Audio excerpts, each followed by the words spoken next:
Assalamualaikum warahmatullahi wabarakatuh.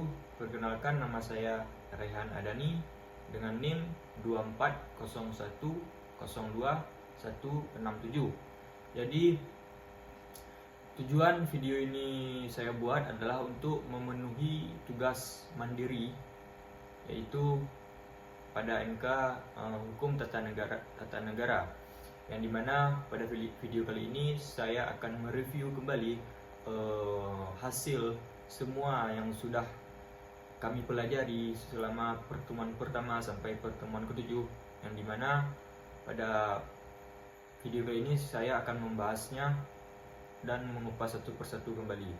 Baik, yang pertama itu kita bahas dulu dari pengertian hukum tata negara, yang dimana hukum tata negara ini adalah cabang hukum yang dimana mengatur struktur, fungsi, dan hubungan antara lembaga pemerintahan.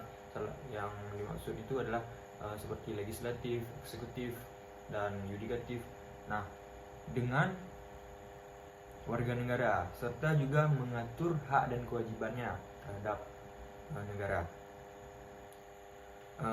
Kemudian cabang hukum ini juga mendefinisikan suatu bentuk negara, misalnya seperti kesatuan ataupun federal, dan juga bentuk pemerintahannya seperti apa, misalnya ataupun seperti monarki, kerajaan, ataupun republik, dan susunan serta wewenangnya dalam alat-alat perlengkapan negara. Nah, kemudian selanjutnya ada subjek, yang dimana hukum tata negara ini memiliki subjeknya, yaitu salah satunya adalah warga negara dan pejabat dan lembaga-lembaga lainnya. Itu termasuk subjek dalam hukum tata negara. Dan adapun juga ada objeknya, yang dimana objek dalam hukum tata negara ini berupa kekuasaan, kewenangan, ataupun fungsi atau tugas dari segala lembaga. Kemudian ada sumber hukum, yang mana sumber hukum ini adalah tempat digalinya atau diambilnya hukum, yang dimana berdasarkan pemikiran. Nah, jadi sumber hukum ini terbagi dua, ada sumber hukum material dan sumber hukum formil. Kemudian ada asas hukum, yang dimana asas hukum ini adalah sebuah pedoman atau acuan pelaksanaannya sebuah hukum atau norma, yang dimana ada 5 di sini. Nah, yang pertama itu ada asas Pancasila, yang yaitu dimuatnya itu dalam pembukaan. Kemudian asas negara hukum itu semua lembaga legislatif dan eksekutif dan yudikatif. Kemudian ada pembagian kekuasaan, yaitu res politika.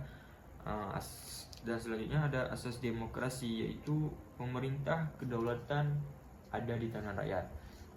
Dan yang terakhir ada negara kesatuan, itu ada pada pasal 1 ayat 1. Nah, kemudian selanjutnya itu ada negara hukum, yang dimana negara hukum ini secara teori itu ada Rechtsstaat dan rule of law, yang dimana kedua ini memiliki persamaan, yaitu suatu sistem hukum yang dimana pemerintahan dan warga negaranya itu harus tunduk terhadap hukum. Ya, jadi hukum itu sebagai aturan yang tertinggi dalam suatu negara. Nah, kemudian ada konstitusi, yang dimana secara sifat terbagi dua, yaitu rigid dan fleksibel. Rigid ini adalah bersifatnya itu sulit diubah, seperti misalnya itu seperti negara Amerika, yang mana konstitusinya itu ketat, kaku, susah untuk diubah. Nah, kemudian fleksibel ini mudah diubah, seperti contohnya seperti negara kita Indonesia, yang dimana terjadi banyak perubahan konstitusi, amandemen ataupun konstitusi series. Nah, kemudian selanjutnya ada perubahan konstitusi, itu bisa berubah itu dengan dua cara. Yang pertama itu ada renewal dan amandemen. Nah, dari kedua ini, yang pertama itu renewal ini adalah cara merubah konstitusi dengan menghapus semua konstitusi lama dengan yang baru. Contohnya itu seperti konstitusi Republik Indonesia Serikat yang terjadi pada Indonesia. Kemudian amandemen ini mengubah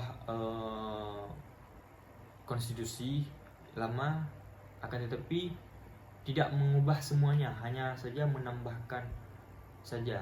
Jadi konstitusi lama itu masih ada, tapi ada perubahan ataupun penambahannya sedikit. Contohnya itu seperti amandemen yang terjadi di Indonesia pada tahun 2000, 1999, 2001, 2002.